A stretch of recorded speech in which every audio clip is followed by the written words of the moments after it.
Selamat pagi teman-teman, bertemu kembali dengan channel Surya Ubul.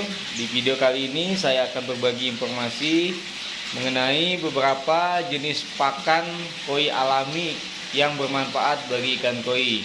Ada beberapa pakan alami yang biasa digunakan para pecinta koi untuk memaksimalkan pertumbuhan ikan koi dan juga memunculkan warna pada ikan koi. Pakan apa saja kah itu?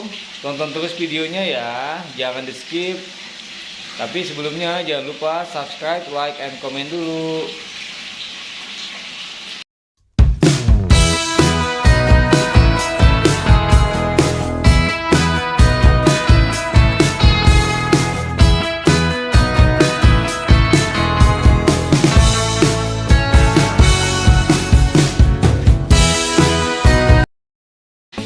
Pakan alami yang pertama yaitu adalah ganggang hijau. Ganggang hijau ini mudah ditemukan tumbuh di daerah kolam ikan koi teman-teman.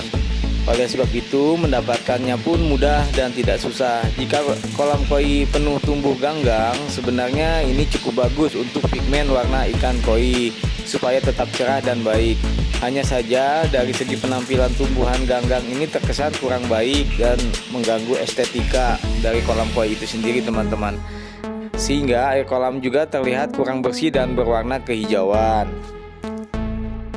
Namun jika kita tetap ingin memberikan ganggang hijau pada ikan koi namun tidak mau kelihatan kotor kolam koi, kita bisa beli ganggang hijau secara bungkus sasetan teman-teman yang dijual di toko-toko ikan hias.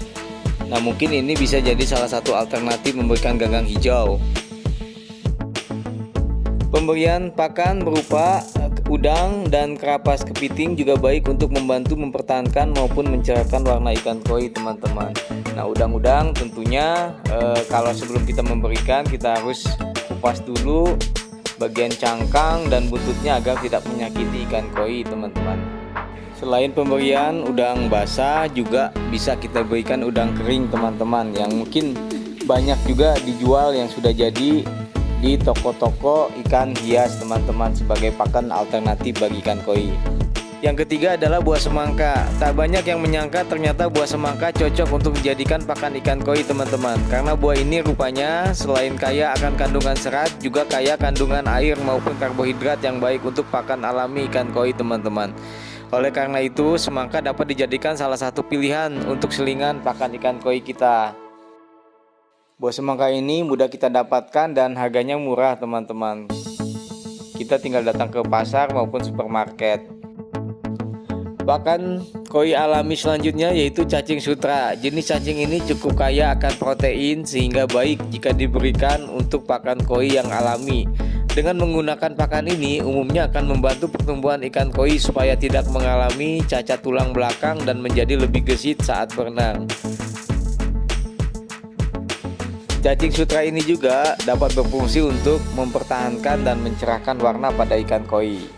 Pakan koi jenis cacing sutra ini banyak digunakan oleh para penghobi koi dan sangat direkomendasikan dan mudah didapatkan di toko-toko penjual atau toko-toko ikan hias yang menjual pakan ikan koi.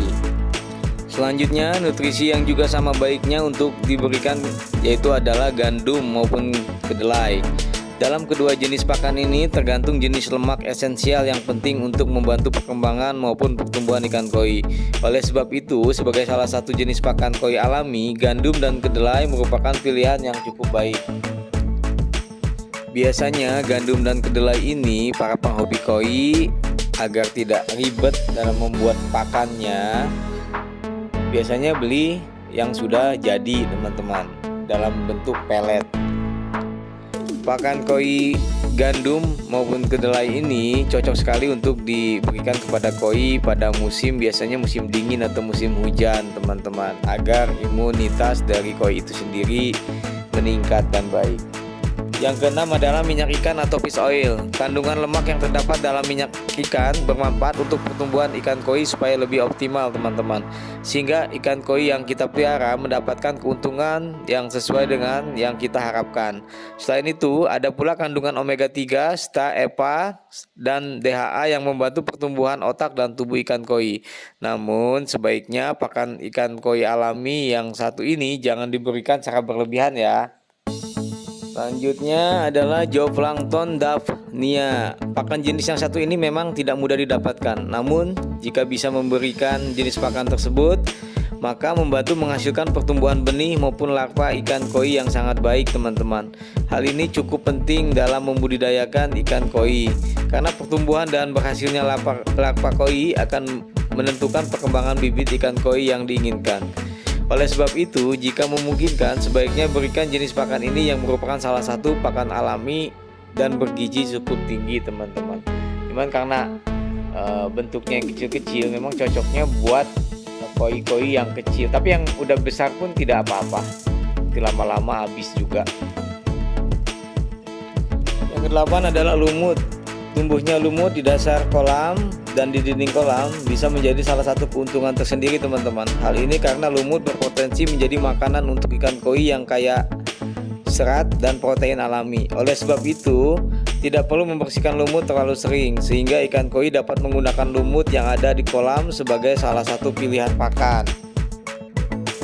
Selanjutnya, bawang putih dapat menjadi salah satu pilihan makanan koi alami sekaligus dapat berfungsi menjadi obat ikan koi alami teman-teman. Karena manfaatnya yang berlaku seperti antibiotik alami membantu ikan koi tidak mudah sakit atau terserang virus.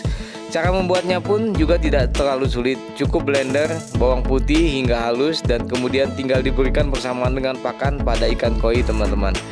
Obat koi ini akan membantu jika ikan koi mengalami sakit penyakit juga, sehingga selain untuk mencegah pakan yang satu ini juga dapat bermanfaat menyembuhkan penyakit yang dialami oleh ikan koi, seperti misalnya jika ikan koi terkena virus, herpes koi dan lain-lain.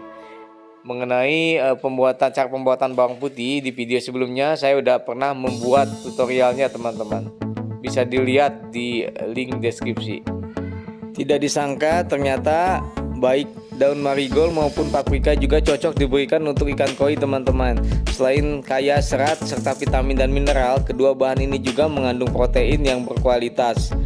Oleh sebab itu cocok jika diberikan untuk pakan koi alami sebagai selingan teman-teman. Tapi ingat ya, hanya daunnya saja teman-teman.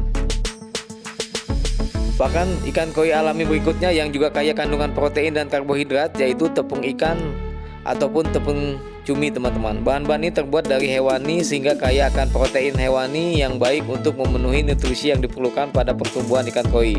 Sebaiknya jika memberikan pakan berupa tepung ikan dan cumi dikombinasikan dengan jenis pakan alami lainnya seperti tepung kedelai, tepung jagung, tepung gandum ataupun tepung daun yang hampir sama kandungan nutrisinya teman-teman. Namun hati-hati, ini pakan ini akan mengotori kolam teman-teman. Baiknya kita campur dengan pakan-pakan lainnya agar bentuknya tidak keruh dan mengotori kolam teman-teman. Adalah kuning telur. Sebagai makanan yang kaya akan protein, kuning telur juga termasuk salah satu pakan koi yang bernutrisi tinggi teman-teman. Oleh sebab itu, berikan pakan kepada koi berupa kuning telur dan berpadu dengan jenis pakan yang lain diberikan silih berganti teman-teman. Umumnya bibit ikan koi yang diberikan pakan koi alami berupa kuning telur akan bertumbuh sehat dan lebih cepat, sehingga budidaya ikan koi dapat berhasil sesuai harapan dan benih ikan koi yang dihasilkan juga cukup berkualitas.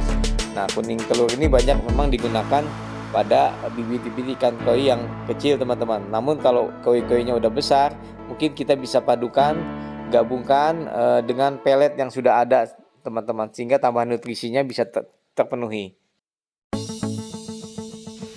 Yang terakhir adalah sorghum dan kentang. Sorghum dan kentang merupakan makanan tambahan koi yang kaya akan karbohidrat. Kedua jenis pakan ini dapat membantu koi cepat besar dan tinggi. Sebaiknya kedua makan ini bisa diberikan cukup rutin kepada koi-koi kita di kolam teman-teman. Demikianlah beberapa tambahan informasi mengenai pakan ikan koi alami yang bermanfaat bagi teman-teman yang membudidayakan ikan koi atau memelihara ikan koi di kolam. Semoga video ini bermanfaat. Terima kasih telah menonton. Sampai jumpa di video berikutnya.